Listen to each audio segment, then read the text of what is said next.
Hello everyone, welcome back. Let's learn daily use English sentences. And our first sentence is इकडे तिकडे भटकू नका. हे sentence आपण कसं बोलणार आहे? Don't wander here and there.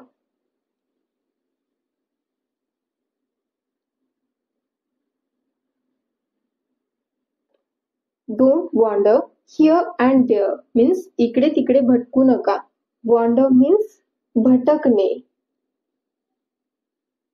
किंवा निरर्थक इकडे तिकडे फिरणे. याचं प्रोनाउन्सिएशन काय आहे? It's wander. R is silent letter. It's wander means इकडे तिकडे भटकणे. इकडे तिकडे भटकू नका.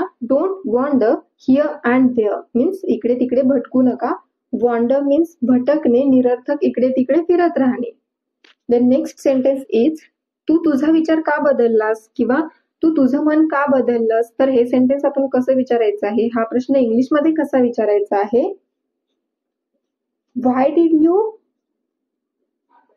change your mind?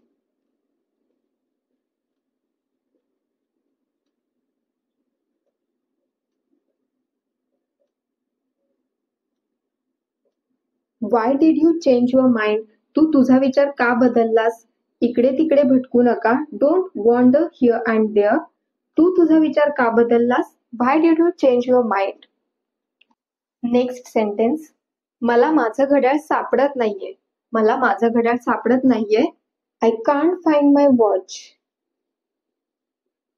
I can't find my watch. I can't find my watch. मला माझं घड्याळ सापडत नाहीये. The next sentence तुम्ही माझे घड्याळ पाहिले का?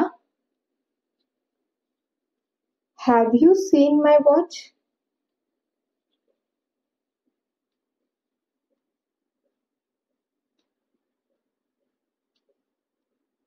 Have you seen my watch? तुम्ही माझे घड्याळ पाहिले का किंवा तू माझे घड्याळ पाहिले का?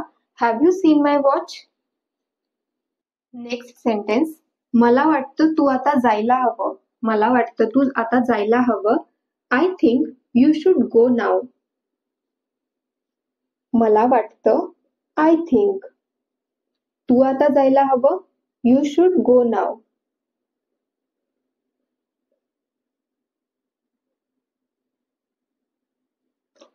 मला वाटतं तू आता जायला हवं. I think you should go now. मला माझा मोबाईल सापडत नाहीये. हे सेंटेन्स तुम्ही कॉमेंट बॉक्समध्ये सांगण्याचा प्रयत्न करायचा आहे.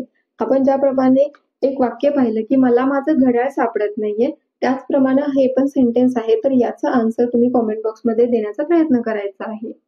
Thanks for watching and keep practising.